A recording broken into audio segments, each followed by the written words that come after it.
నమస్తే, welcome to our channel. నేను సిరి. తెలంగాణ మాజీ ముఖ్యమంత్రి కేసీఆర్ ఇంకా కాస్త దూరంలోనే ఆయన అరెస్ట్ ఉంది అని చెప్పేసి అయితే మనకి వార్తలు వస్తున్నాయి. ఒక డే కూడా ఫైనల్ అయింది. ఆ రోజు ఖచ్చితంగా ఆయనని అరెస్ట్ చేస్తారన్నట్టు కూడా మరి వార్తలు వస్తున్నాయి. ఇందులో ఎంతవరకు వాస్తవం ఉందనేది మనకి వివరించడానికి మనతో పాటు ఉన్నారు ప్రముఖ senior journalist, political analyst C S Rao గారు. నమస్కారం సార్. ఇప్పుడు చూస్తుంటే తెలంగాణ మాజీ ముఖ్యమంత్రి అయిన కేసీఆర్ గారి అరెస్ట్ అని చెప్పేసి వార్తలు వస్తున్నాయి. ఇంకొకటి ఏంటంటే ఖచ్చితంగా ఆయన ఆ రోజు అరెస్ట్ చేస్తారన్నట్టు కూడా వార్తలు వస్తున్నాయి. ఒక డేని ఫిక్స్ చేశారు, ఆ రోజు అరెస్ట్ అని చెప్పేసి కూడా వార్తలు వస్తున్నాయి. ఇందులో ఎంతవరకు వాస్తవం ఉంది సార్? సో ఒకటి ఏంటంటే 3 ప్రధానమైనటువంటి కేసులు కేసీఆర్ మీద ఉన్నాయి. కేసీఆర్ మీద కదా, కేసీఆర్ రిలేటెడ్ ఉన్నాయి. వాంగ్మూలాలు ఆల్రెడీ తీసేసుకున్నారు. ఈ వాంగ్మూలాలు బేస్ చేసుకొని కేసీఆర్ని విచారించాలి. దాంట్లో ప్రధానమైనటువంటి కేసు ఏంటంటే విద్యుత్తుకు సంబంధించింది. ఆల్రెడీ నరసింహారెడ్డి కమిటీ విచారిస్తుంది. ఈ క్రమంలో విచారిస్తున్నటువంటి క్రమంలో విద్యుత్ శాఖకు సంబంధించి విద్యుత్ నిపుణులు ఎవరైతే ఉన్నారో, రఘు కానీ లేదంటే కోదండరాం లాంటి వాళ్ళు, వీళ్ళందరినీ కూడా నరసింహారెడ్డి కమిటీ పిలిచి మాట్లాడింది.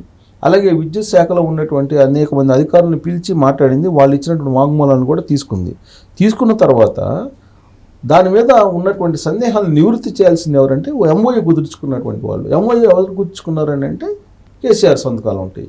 ముఖ్యమంత్రి కాబట్టి కేసీఆర్ సంతకాలు ఉంటాయి. కాబట్టి వాటి మీద వివరణ ఇవ్వడానికి రావాలి అని చెప్పి కేసీఆర్కి సమన్లు ఇచ్చారు, నోటీసులు ఇచ్చారు. నోటీసులు ఇస్తే కేసీఆర్ గత 15వ తారీఖు రావాలి. 15వ తారీఖు రావాలంటే 15వ తారీఖు రాకపోగా ఆయన ఒక లెటర్ రాశాడు. ఏం రాశాడు? అసలు ఇది కమిషనే పనికిరాదు, నరసింహారెడ్డి కమిషనే పనికిరాదు, చట్టబద్ధత కాదు దీనికి, కాబట్టి నేను విచారణకి హాజరు కావాల్సిన అవసరం లేదని చెప్పి ఒక లెటర్ రాసి ఆయన చేసుకున్నటువంటి ఒప్పందాలకు సంబంధించి కొన్ని అంశాలను పొందుపరిచాడు దాంట్లో. అయితే అవి తప్పు అనేది కొంతమంది ఇచ్చినటువంటి వాంగ్మూలంలో ఉంది. కాబట్టి ఖచ్చితంగా కేసీఆర్ హాజరు కావాలి, వ్యక్తిగతంగా హాజరయ్యి తన వాదన ఏందో, తన వివరణ ఏందో ఇవ్వాల్సిన అవసరం ఉందని చెప్పి నరసింహారెడ్డి మళ్ళీ నోటీసులు ఇచ్చాడు. రెండోసారి నోటీసులు ఇస్తే ఇవాళ హాజరు కావాలి. మంగళవారం వాళ్ళ డేట్ ఎంత? ఇవాళ 26. ఇవాళ హాజరు కావాలి. కానీ ఇవాళ హాజరు కావాలి. కేసీఆర్ హాజరు కాకపోగా అసలు నరసింహారెడ్డి కమిటీని అసలు చట్టబద్ధత కాదు అని చెప్పేసి ఆయన పక్కన పెట్టేస్తున్నాడు. నేను సమాధానం చెప్పను, నేను అసలు నీ కమిటీనే నేను గుర్తించను అనేటువంటి యాంగిల్లో ఆయన మాట్లాడుతున్నాడు.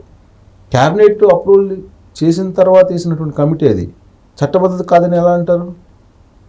కాబట్టి కేసీఆర్ అటెండ్ కావడానికి ఇష్టపడలేదు. ఇలాంటి పరిస్థితుల్లో నరసింహారెడ్డి ఏం చేస్తాడు? కమిషనర్, సిట్టింగ్ జడ్జిగా నరసింహారెడ్డి అరెస్ట్ వారెంట్ ఇవ్వడని చెప్పి ఎందుకు అనుకోవాలి మనం? ఖచ్చితంగా ఆ లాస్ట్ ఆప్షన్ అతనికి అదే. అరెస్ట్ వారెంట్ ఇచ్చి తీసుకొచ్చి విచారించమంటారు. కమిషన్ కనుక అరెస్ట్ వారెంట్ ఇస్తే ఖచ్చితంగా చర్యలు తీసుకుంటారు, అరెస్ట్ అదుపులో తీసుకుంటారు, పోలీసులు అదుపులో తీసుకొని విచారణకు హాజరు పరుస్తారు. కానీ ఆ పని చేస్తాడంటే ఆచితూచి వ్యవహరిస్తున్నాడు నరసింహారెడ్డి. ఎందుకంటే మాజీ ముఖ్యమంత్రి, ఒక ఉద్యమకారుడు అనేటువంటి గౌరవంతో ఆచితూచి వ్యవహరిస్తున్నాడు నరసింహారెడ్డి. కాబట్టి మరొక వారం పాటు గడువు ఇచ్చి ఆయనకి అరెస్ట్ వారెంట్ జారీ చేయాలి అనేటువంటి ఒక ఆలోచన చేస్తున్నట్టుగా ప్రభుత్వ వర్గాల నుంచి సమాచారం. రెండో నోటీసులు కూడా అయిపోయినాయి. ఫైనల్గా నోటీసులు ఇచ్చేసి ఆ తర్వాత ఫర్దర్గా అరెస్ట్కి వెళ్ళేటువంటి అవకాశం ఉంది నెక్స్ట్ వీక్ అనేది వినిపిస్తుంది ప్రభుత్వ వర్గాల నుంచి. లేదంటే కేసీఆర్ రాకపోతే అసలు ఛత్తీస్గఢ్తో చేసుకున్నటువంటి ఒప్పందాలు కానీ, లేదంటే యాదాద్రి కానీ, లేదంటే భద్రాద్రి కానీ, వీటికి సంబంధించినటువంటి పవర్ ప్రాజెక్ట్స్కి సంబంధించి, థర్మల్ పవర్ ప్రాజెక్ట్స్కి సంబంధించిన ఒప్పందాల్లో కొన్ని మిస్టేక్స్ జరిగాయి. ఆ ఒప్పందాలు ఎందుకు చేసుకున్నారు, ఎలా చేసుకున్నారు అనేది వివరణ అయితే ఆయనే ఇవ్వాలి కదా. ఇంకొకళ్ళు ఇచ్చే అవకాశం లేదు కదా.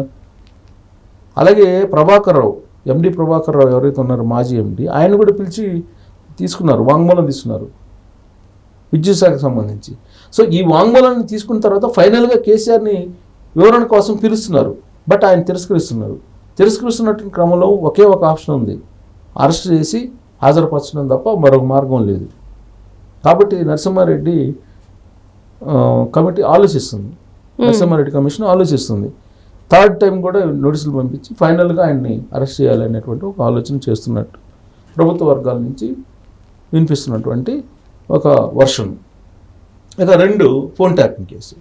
ఫోన్ ట్యాపింగ్ కేసుకు సంబంధించి ప్రభాకర్ రావు ప్రభాకర్ రావు ఇంటెలిజెన్స్ చీఫ్గా పనిచేశారు. అవును సార్. ఆయన రావాలి, ఆయన రావట్లేదు. ఆయనకి ఆడ పోయినటువంటి వీసా గడువు అయిపోయింది, అమెరికా పోయినటువంటి వీసా గడువు అయిపోయింది. కాబట్టి ఖచ్చితంగా ఆయన ఇండియా రావాలి. ఇండియా వస్తే తెలంగాణ పోలీసులు ఖచ్చితంగా ఆయన్ని అదుపులోకి తీసుకొని విచారించేటువంటి అవకాశం ఉంది. ఆయన వాంగ్మూలం కనుక అయిపోతే ఇమీడియట్గా పోయేది ఎవరి దగ్గరికి? కేసీఆర్ దగ్గరికి వెళ్తుంది. ప్రభాకర్ రావు వాంగ్మూలం అయిపోయిన వెంటనే ఇమీడియట్గా కేసీఆర్ దగ్గరికి వెళ్తుంది విచారణ. కేసీఆర్ని విచారణ రమ్మంటారు. సో ప్రభాకర్ రావు ఆల్రెడీ ఇండియాకి వచ్చేటువంటి అవకాశం ఉంది. ఎందుకంటే టూరిస్ట్ వీసా ఆయన పోయింది అమెరికాకి, అప్పుడు 6 months 6 months కంప్లీట్ అయింది. కాబట్టి ఖచ్చితంగా ఈ నెలాఖరికి అయిపోతుంది అంటున్నారు. ఆయన ఖచ్చితంగా ఇండియా రావాలి. ఇండియా వచ్చిందంటే విచారణని ఫేస్ చేయాలి. ఆ విచారణను ఫేస్ చేసి ఆయన ఏం చెప్తాడో చూసి దాన్ని బట్టి కేసీఆర్ని విచారించడం అవకాశం ఉంది. అది చూసినా కానీ ఇంకొక వారమే టైం ఉంది. ఓకే, ఇంకా 3వ కేసు కాళేశ్వరం సంబంధించి ఆల్రెడీ విచారణ జరుగుతూ ఉంది. విచారణ జరుగుతున్నటువంటి క్రమంలో కొన్ని రిపేర్లు చేస్తున్నారు. ఇంకా విచారణ జరుగుతూ ఉన్నటువంటి పరిస్థితుల్లో ఇప్పుడు అది కొంచెం డిలేగా ఉన్నట్టుంది ఆ కేసు. మిగతా 2 కేసులు చాలా స్పీడ్గా ఉన్నాయి. కాబట్టి అటు ఫోన్ ట్యాపింగ్ కేసు కానీ, ఇటు పవర్కు సంబంధించినటువంటి ఒప్పందాల కేసు కానీ, పీపీఏలకు సంబంధించినటువంటి కేసు కానీ ఒక 1 weekలో ఫైనల్ అయ్యేటువంటి అవకాశం ఉంది. ఈ 1 weekలోనే కేసీఆర్ని నెక్స్ట్ వీక్ ఖచ్చితంగా అరెస్ట్ చేసేటువంటి ఛాన్సెస్ ఉన్నాయనేది ఇప్పుడు ఈ ఎంక్వైరీ జరుగుతున్నటువంటి తీరును బట్టి అర్థమవుతుంది. మరి ఇప్పుడు ఈ అరెస్ట్ అవుతుంది అని చెప్పేసి కేసీఆర్ గారికి తెలియకుండా ఉందా అంటారా సార్? మరి ఆయన ముందుగా ఒక అంటే తనకు తాను భద్రత కల్పించుకునేలాగా తన ప్రయత్నాలు చేయలేదంటారా? కేసీఆర్కి ఏం కావాలి? లోక్సభ ఎన్నికల్లో 16% పడిపోయింది బీఆర్ఎస్ పార్టీని బతికించుకోవాలంటే ఏంటి? బీజేపీలో పార్టీలు విలీనం చేయాలి. బతికించుకోవాలంటే బీజేపీలో విలీనం చేయడం కాదు. బీఆర్ఎస్ పార్టీని బతికించుకోవాలని అంటే మళ్ళీ సానుభూతి క్రియేట్ చేసుకోవాలి. ఈసారి మరి మళ్ళీ జనాలు నమ్మే కేసీఆర్ని అరెస్ట్ చేశారంటే ఖచ్చితంగా తెలంగాణ సమాజం రీథింక్ చేస్తుంది, సానుభూతి తీసుకు ఆలోచిస్తుంది. కేసీఆర్ కావాలనుకుంటుంది కూడా అదే, అరెస్ట్ కావాలి, అరెస్ట్ జైలుకు పోవాలి, జైల్లో కూర్చోవాలి. మహా అయితే 1 వారం కూర్చుంటాడు, లేదా 2 వారాలు కూర్చుంటాడు, బెయిల్ మీద బయటకు వస్తారు. కానీ సింపతి క్రియేట్ అవుతుంది. కేసీఆర్కి కావాల్సింది కూడా అదే. కేసీఆర్కి ఇప్పుడు ఇన్ని రకాలుగా ప్రయత్నాలు చేస్తున్నప్పటికి కూడా ఆయన పార్టీ పైకి రావట్లా, నానాటికి దిగజారిపోతుంది.